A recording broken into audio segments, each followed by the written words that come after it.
ಭ್ರೂ ಮಧ್ಯದಲ್ಲಿ ದ್ವಿದಳ ಕಮಲವಿದೆ. ಅದು ವಿದ್ಯುತ್ತಿನಿಂದ ಪ್ರಕಾಶಮಾನವಾಗಿದೆ.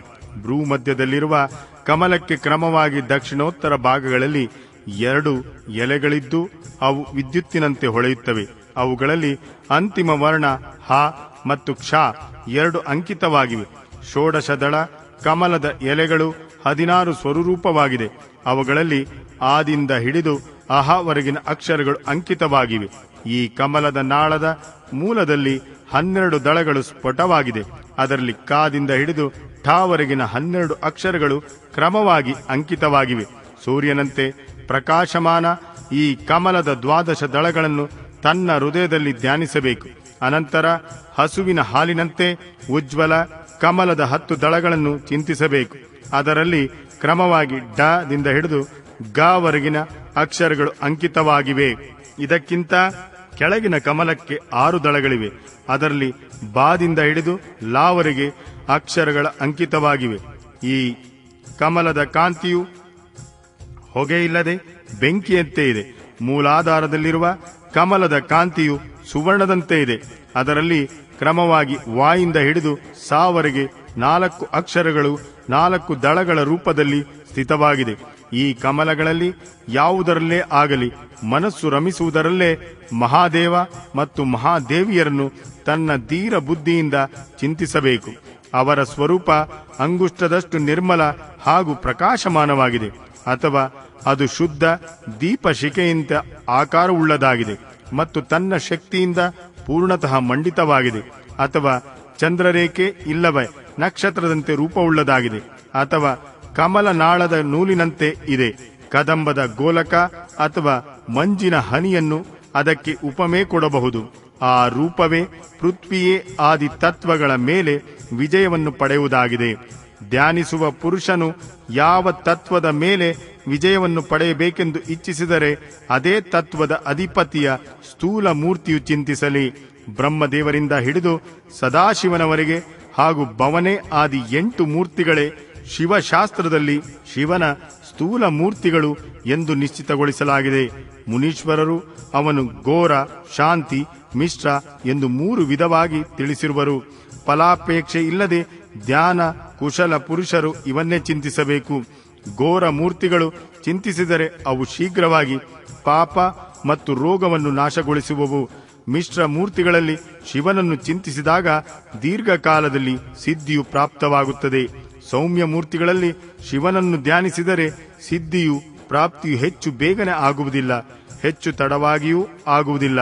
ಸೌಮ್ಯ ಮೂರ್ತಿಗಳಲ್ಲಿ ಧ್ಯಾನ ಮಾಡುವುದರಿಂದ ವಿಶೇಷವಾಗಿ ಮುಕ್ತಿ, ಶಾಂತಿ ಹಾಗೂ ಶುದ್ಧ ಬುದ್ಧಿ ಪ್ರಾಪ್ತವಾಗುತ್ತದೆ. ಕ್ರಮವಾಗಿ ಎಲ್ಲಾ ಸಿದ್ಧಿಗಳು ದೊರೆಯುವವು. ಇದರಲ್ಲಿ ಸಂಶಯವೇ ಇಲ್ಲ. ಅಧ್ಯಾಯ 38ರ ಮುಕ್ತಾಯ. ಧ್ಯಾನ ಮತ್ತು ಅದರ ಮಹಿಮೆ, ಯೋಗಧರ್ಮ ಹಾಗೂ ಶಿವಯೋಗಿಯ ಮಹತ್ವ. ಶಿವಭಕ್ತ ಅಥವಾ ಶಿವನಿಗಾಗಿ ಪ್ರಾಣ ಕೊಡುವುದು ಇಲ್ಲವೇ ಶಿವಕ್ಷೇತ್ರದಲ್ಲಿ ಸಾಯುವುದರಿಂದ ತಕ್ಷಣ ಮೋಕ್ಷ ಲಾಭದ ವರ್ಣನೆ. ಉಪಮನ್ಯು ಹೇಳುತ್ತಾರೆ, ಶ್ರೀಕೃಷ್ಣನೇ, ಶ್ರೀಕಂಠನಾಥನ ಸ್ಮರಿಸುವ ಜನರು ಸಮಸ್ತ ಮನೋರಥಗಳ ಸಿದ್ಧಿಯು ತಕ್ಷಣವಾಗುವುದು ಎಂದು ತಿಳಿದು ಕೆಲವು ಯೋಗಿಗಳು ಅವನನ್ನು ಅವಶ್ಯವಾಗಿ ಧ್ಯಾನಿಸುವರು. ಕೆಲವು ಜನರ ಮನಸ್ಸಿನ ಸ್ಥಿತಿಗಾಗಿ ಸ್ಥೂಲ ರೂಪಗಳನ್ನು ಧ್ಯಾನಿಸುವರು. ಸ್ಥೂಲ ರೂಪದ ಚಿಂತನೆಯಲ್ಲಿ ತೊಡಗಿ ಮನಸ್ಸು ನಿಶ್ಚಲವಾದಾಗ ಸೂಕ್ಷ್ಮ ರೂಪದಲ್ಲಿ ಅವನು ಸ್ಥಿರನಾಗುತ್ತಾನೆ. ಭಗವಾನ್ ಶಿವನನ್ನು ಚಿಂತಿಸಿದಾಗ ಎಲ್ಲ ಸಿದ್ಧಿಗಳು ಪ್ರತ್ಯಕ್ಷವಾಗಿ ಸಿದ್ಧವಾಗುವುವು. ಇತರ ಮೂರ್ತಿಗಳನ್ನು ಧ್ಯಾನ ಮಾಡಿದರೂ ಶಿವರೂಪವನ್ನು ಅವಶ್ಯವಾಗಿ ಚಿಂತಿಸಬೇಕು. ಯಾವ ಯಾವ ರೂಪದಲ್ಲಿ ಮನಸ್ಸಿನ ಸ್ಥಿರತೆ ಉಂಟಾಗುವುದೋ ಅವನ್ನೇ ಪದೇ ಪದೇ ಧ್ಯಾನ ಮಾಡಬೇಕು. ಧ್ಯಾನವು ಮೊದಲಿಗೆ ಸವಿಷಯವಾಗುತ್ತದೆ, ಬಳಿಕ ನಿರ್ವಿಷಯವಾಗುತ್ತದೆ ಎಂದು ಜ್ಞಾನಿಗಳು ಹೇಳುವರು. ಈ ವಿಷಯದಲ್ಲಿ ಧ್ಯಾನವು ನಿರ್ವಿಷಯವಾಗುವುದೇ ಇಲ್ಲ ಎಂದು ಕೆಲವರು ತತ್ಪುರುಷರು ಮತವಾಗಿದೆ. ಬುದ್ಧಿಯ ಪ್ರವಾಹ ರೂಪಿ ಯಾವುದೇ ಸಂತತಿ ಧ್ಯಾನ ಎಂದು ಹೇಳಲ್ಪಡುವುದು. ಅದಕ್ಕಾಗಿ ನಿರ್ವಿಷಯ ಬುದ್ಧಿಯು ಕೇವಲ ನಿರ್ಗುಣ ನಿರಾಕಾರ ಬ್ರಹ್ಮನಲ್ಲೇ ಪ್ರವೃತ್ತವಾಗುತ್ತದೆ. ಆದ್ದರಿಂದ ಸವಿಷಯ ಧ್ಯಾನವು ಪ್ರಾತಃ ಕಾಲದ ಸೂರ್ಯ ಕಿರಣಗಳಂತೆ ಜ್ಯೋತಿಯ ಆಶ್ರಯ ಪಡೆಯುವುದಾಗಿದೆ. ನಿರ್ವಿಷಯ ಧ್ಯಾನವು ಸೂಕ್ಷ್ಮ ತತ್ವವನ್ನು ಅವಲಂಬಿಸುವುದಾಗಿದೆ. ಇವೆರಡು ಧ್ಯಾನಗಳಲ್ಲದೆ ಬೇರೆ ಯಾವುದೇ ವಾಸ್ತವವಾಗಿ ಇಲ್ಲ. ಅಥವಾ ಸವಿಷಯ ಧ್ಯಾನವು ಸಾಕಾರ ಸ್ವರೂಪವನ್ನು ಅವಲಂಬಿಸಿರುತ್ತದೆ ಹಾಗೂ ನಿರಾಕಾರ ಸ್ವರೂಪದ ಬೋಧ ಅಥವಾ ಅನುಭವವೇ ನಿರ್ವಿಷಯ ಧ್ಯಾನವೆಂದು ತಿಳಿಯಲಾಗಿದೆ. ಸವಿಷಯ ಮತ್ತು ನಿರ್ವಿಷಯ ಧ್ಯಾನವನ್ನೇ ಕ್ರಮವಾಗಿ ಸಬೀಜ ಹಾಗೂ ನಿರ್ಬೀಜ ಎಂದು ಹೇಳಲಾಗುತ್ತದೆ. ನಿರಾಕಾರವನ್ನು ಆಶ್ರಯಿಸಿದ್ದರಿಂದಲೇ ಅದನ್ನು ನಿರ್ಬೀಜ ಮತ್ತು ಸಾಕಾರವನ್ನು ಆಶ್ರಯಿಸಿದ್ದರಿಂದ ಸಬೀಜ ಎಂದು ಸನ್ನೆ ಕೊಡಲಾಗಿದೆ. ಆದ್ದರಿಂದ ಮೊದಲಿಗೆ ಸವಿಷಯ ಅಥವಾ ಸಬೀಜ ಧ್ಯಾನ ಮಾಡಿ ಕೊನೆಯಲ್ಲಿ ಎಲ್ಲ ಪ್ರಕಾರದ ಸಿದ್ಧಿಗಳಿಗಾಗಿ ನಿರ್ವಿಷಯ ಅಥವಾ ನಿರ್ಬೀಜ ಧ್ಯಾನ ಮಾಡಬೇಕು. ಪ್ರಾಣಾಯಾಮ ಮಾಡುವುದರಿಂದ ಕ್ರಮವಾಗಿ ಶಾಂತಿ ಮೊದಲಾದ ದಿವ್ಯ ಸಿದ್ಧಿಗಳು ಸಿದ್ಧವಾಗುತ್ತವೆ. ಶಾಂತಿ, ಪ್ರಶಾಂತಿ, ದೀಪ್ತಿ ಮತ್ತು ಪ್ರಸಾದ ಇವುಗಳು ಅದರ ಹೆಸರುಗಳು. ಸಮಸ್ತ ಆಪತ್ತುಗಳ ಶಮನವನ್ನು ಶಾಂತಿ ಎಂದು ಹೇಳುತ್ತಾರೆ. ತಮವು ಒಳಗಿನಿಂದ ಹೊರಗಿನಿಂದ ನಾಶವೇ ಪ್ರಶಾಂತಿಯಾಗಿದೆ. ಒಳ ಹೊರಗೆ ಜ್ಞಾನದ ಪ್ರಕಾಶ ಉಂಟಾಗುವುದೇ ದೀಪ್ತಿಯಾಗಿದೆ. ಬುದ್ಧಿಯ ಸ್ವಚ್ಛತೆಯ ಪ್ರಕಾರ ಎಂದು ಹೇಳಲಾಗಿದೆ. ಬಾಹ್ಯ ಮತ್ತು ಅಭ್ಯಂತರ ಸಹಿತ ಸಮಸ್ತ ಕರಣಗಳು ಬುದ್ಧಿಯ ಪ್ರಸಾದದಿಂದ ಶೀಘ್ರವಾಗಿ ಪ್ರಸನ್ನವಾಗಿ ಹೋಗುತ್ತವೆ. ಧ್ಯಾತ, ಧ್ಯಾನ, ಧ್ಯೇಯ ಮತ್ತು ಧ್ಯಾನ ಪ್ರಯೋಜನ ನಾಲ್ಕನ್ನು ತಿಳಿದು ಧ್ಯಾನ ಮಾಡುವವನು ಧ್ಯಾನಿಸಲಿ.